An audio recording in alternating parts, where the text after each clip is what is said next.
Good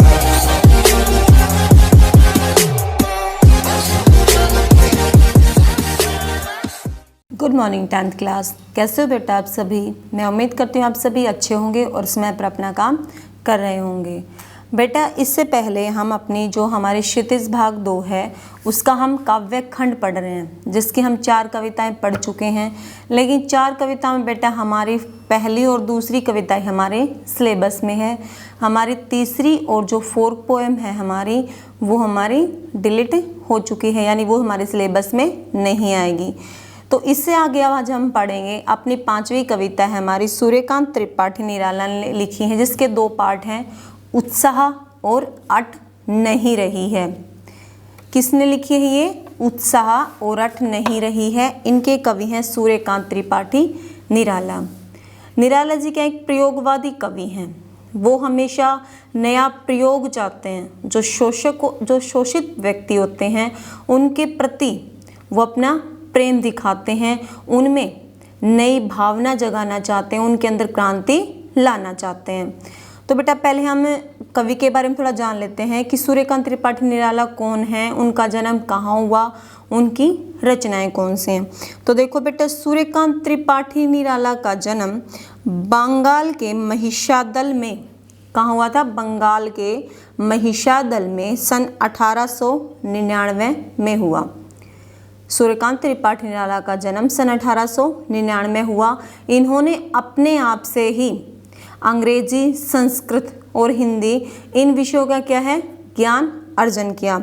यानी स्वाध्याय से, अपने आप से इन्होंने अध्याय करके संस्कृत का, बंगला का और अंग्रेजी भाषा का ज्ञान इन्होंने अर्जन किया। इन्होंने स्वयं उसको हासिल किया, उसके बारे में इन्होंने सीखा। फिर आता है कि वे संगीत और दर्शन शास्त्र के गहरे अध्येता थे। यानी वे संगीत और दर्शन शास्त्र, जो हमारी संगीत है, म्यूजिक है, उसके बारे में वो अच्छा जानते थे। निराला का पारिवारिक जीवन दुखों और संघर्षों से घिरा हुआ था। यानी शुरू से ही उनके जीवन में कष्ट थे।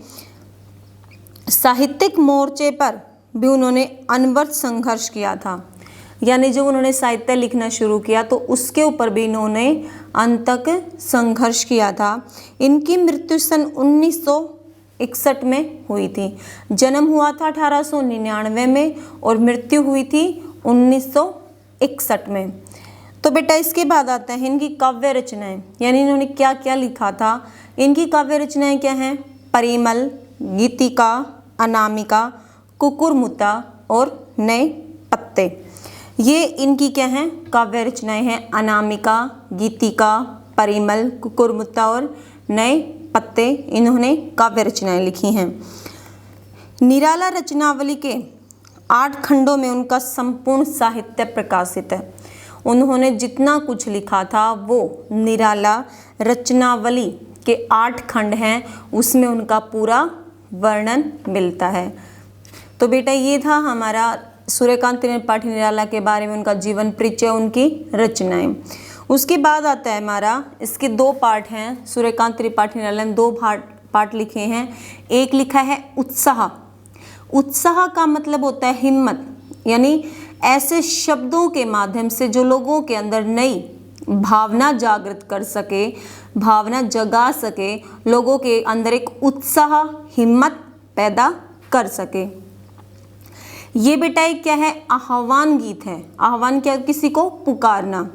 इसके अंदर कवि क्या है? बादल को ये संबोधित करता है कि जिस प्रकार जो पृथ्वी है हमारी वो गर्मी से तपने लगी है, तो हे धाराधर, यानी बादल को धाराधर बोला है उन्होंने, इसका पर्यायवाची है बादल का धाराधर, कि तुम जोर जोर से बारिश करो ताकि ये गर्मी खत्म हो जाए और इस मनुष्य सांस, धरती के मनुष्य सांस ले सकें। और दूसरी ओर कवि ने इसमें, जो कवि है उसको नया जीवन वाला बोला है कि तुम अपनी ऐसी कविताएं लिखो कि ताकि तुम्हारी कविताएं सुनकर लोगों के मन में एक नई भावना जागृत हो सके और वो उनके अंदर क्रांति की भावना आ जाए। फिर दूसरा आता है हमारा अट नहीं रही है। अट होता है यानी समा नहीं रही है।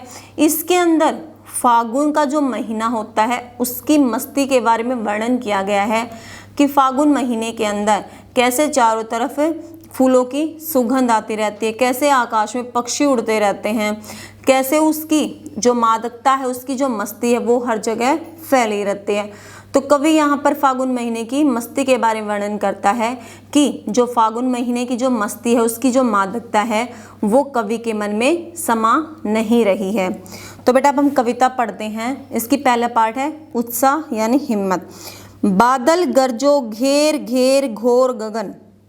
तो यहाँ पर कवि बादल को संबोधित करते हुए कहता है कि हे बादल तुम गरजो यानी गर्जना करो, घेर घेर घोर गगन, कि ये जो घोर गगन है इसको तुम चारों तरफ से घेर कर भयंकर गर्जना करो, धाराधर हो यानी मूसलाधार बारिश करने वाले तुम इस पूरे आकाश को चारों तरफ से घेर कर घोर गर्जना करो। ललित ललित काले घुंघराले, ललित ललित यानी सुंदर, काले यानी काले, घुंघराले यानी काले घुंघराले वाले बालों वाले, बाल कल्पना यानी बच्चे की कल्पना के समान, कैसे पाले तुम पाले गए हो, कैसे यानी तुलना की गई है, यहाँ पर हमारा उपमा अलंकार है कि कहता है कि हे बादल, कि जिस प्रकार एक व्यक्ति होता है छोटे से बच्चे की कल्पना करता है कि बच्चा क्या क्या कर सकता है, उसी प्रकार मैंने यानी कवि ने तुम्हें संबोधित करते हुए कल्पना की है कि तुम एक छोटे से बच्चे की कल्पना के समान तुम्हें पाला गया है, तुम्हारी छवि प्रस्तुत की गई है। विद्युत छवि उर में, विद्युत यानी बिजली, छवि यानी तुम्हारी जो छवि है, उर यानी हृदय में। कवि नवजीवन वाले, नव यानी नया जीवन देने वाले, कि विद्युत छवि उर में, कि तुम्हारे हृदय में बिजली के समान क्या है, बिजली की जो छवि है, कि तुम इतनी घोर गर्जना कर सकते हो कि तुम्हारे हृदय में बिजली की छवि समाई हुई है। कवि नवजीवन वाले, और कवि क्या था, तुम्हें नया जीवन देने वाले बोलते हैं कि यहाँ पर कवि ने दो तरह से वर्णन किया बेटा। देखो, एक तो बादल के रूप में कि बादल क्या दूसरों को नया जीवन देने वाला है, कि तुम्हारे अंदर क्या है, विद्युत यानी क्रांति की एक बिजली छाई हुई है, तुम घोर गर्जना कर सकते हो। उसी प्रकार कवि के बारे में कहता है कि कवि भी लोगों को नया जीवन देने वाला है, उसके अंदर भी बिजली के समान क्या होती है, छवि होती है, उसके अंदर भी ऐसी शक्ति होती है बिजली के समान जो लोगों को नया जीवन दे सकती है, जो लोगों के अंदर एक नई भावना जागृत कर सकती है। ब्रज छिपा, ब्रज छिपा यानी तुम्हारे अंदर ऐसी शक्ति छिपी हुई है। नूतन कविता, नई कविता यानी हे कवि तुम नई कविता के माध्यम से ऐसे एक नई कविता की रचना कर दो कि जिससे लोगों के अंदर एक उत्साह जागृत हो जाए, यानी उसके अंदर एक नई भावना आ जाए, क्योंकि तुम्हारे अंदर क्या एक ऐसा ब्रिज छुपा, ऐसी शक्ति छिपी हुई है कि तुम अपनी कविता के माध्यम से लोगों के अंदर एक नई भावना जागृत कर सकते हो, उनके अंदर क्रांति की भावना जगा सकते हो। फिर भर दो, फिर भर दो यानी दूसरों के अंदर वो ब्रिज, वो क्रांति दोबारा से लोगों के मन में भर दो। बादल गरजो, हे बादल तुम भयंकर गर्जना करो। विकल विकल उन्मत्त थे उन्मन, विकल यानी बेचैन, उन्मत्त यानी परेशान थे, कि संसार के जो लोग हैं वो इतने बेचैन, इतने परेशान हो चुके थे। विषव के निधाद के सकल जन, विषव यानी संसार, निधाद होता है गर्मी, सकल यानी सभी, जन यानी मनुष्य, कि इस संसार के सभी मनुष्य भयंकर गर्मी के कारण इतने बेचैन और उत्सुक थे।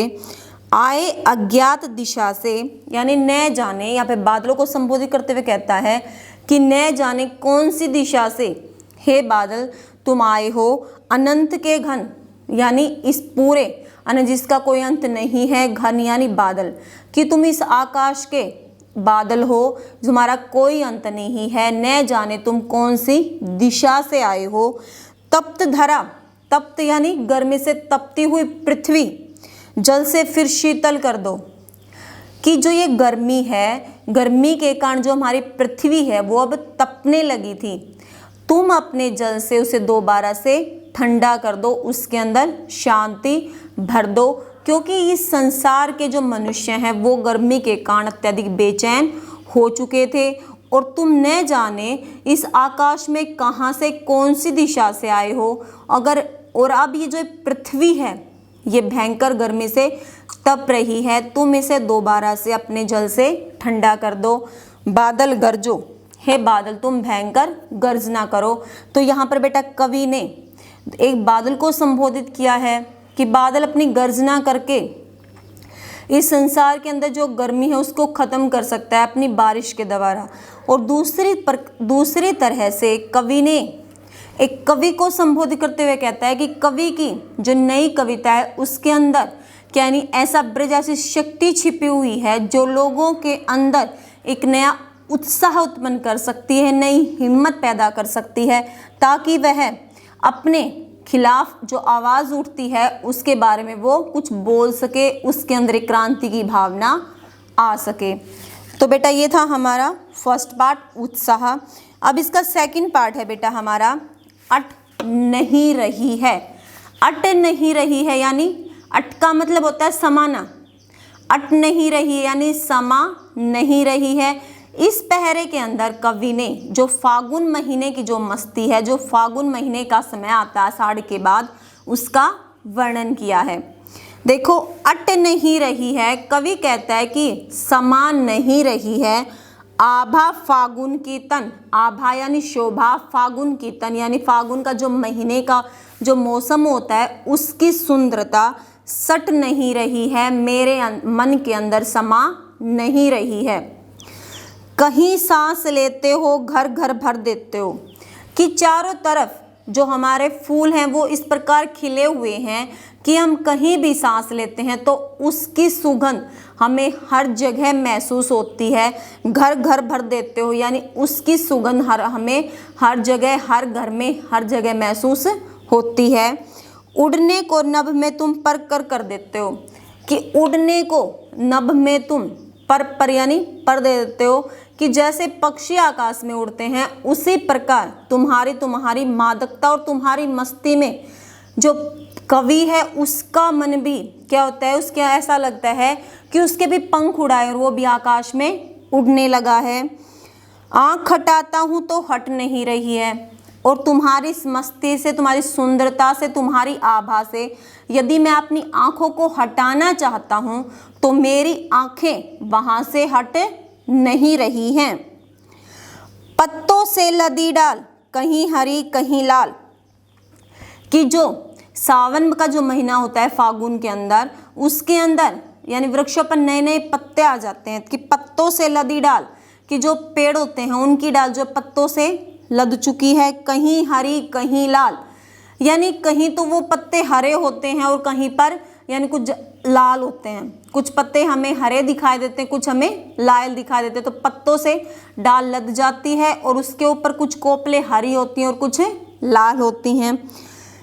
कहीं पड़ी है उर में मदगद पुष्पमाला, और कहीं पड़ी है उर यानी हृदय पर, मदगद यानी ऊपर नीचे, पुष्पमाला यानी पेड़ों के ऊपर इस इतने प्रकार के फूल आ जाते हैं, यानी ऊपर नीचे ऐसा लगता है कि उस पेड़ के हृदय के ऊपर जो पुष्पों की माला है वो मदगद पड़ी हुई है।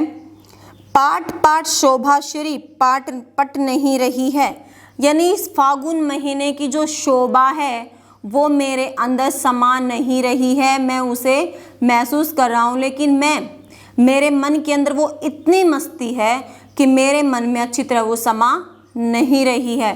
तो बेटा इसके अंदर कवि ने क्या कहा है कि जो फागुन महीने की जो मस्ती है, इतनी मादकता है कि चारों तरफ फूलों की सुगंध महसूस होती है। कवि अपने आप को इतनी मस्ती होती है, इतने उसमें खो जाता है, उसको लगता है कि उसको भी पक्षियों की तरह क्या पर लगे हैं, वो भी आकाश में उड़ने लगा है। यदि वो उनसे नज़र हटाना चाहता है उद्देश्य से तो वो अपनी नज़र नहीं हटा पाता। तो चारों तरफ क्या होता है, पेड़ों पर जो पत्ते आ जाते हैं नए नए और उस पर कोपले होती हैं बेटा, कहीं कोपले हरी होती हैं कहीं लाल होती हैं, और जो फूल होते हैं वो इतनी संख्या में होते हैं कि हमें लगता है कि उसके हृदय पर जो क्या है वो मदगद यानी असंख्य जिसको गिना जा सकता है उस संख्या में वो उसके हृदय पर माला की तरह पड़े हुए हैं। तो बेटा ये था हमारा सेकंड पार्ट, अट सट नहीं रही है यानी समा नहीं रही है। बेटा ये हमने 2 पार्ट पढ़े, उत्साह और अट नहीं रही है। थैंक यू बेटा।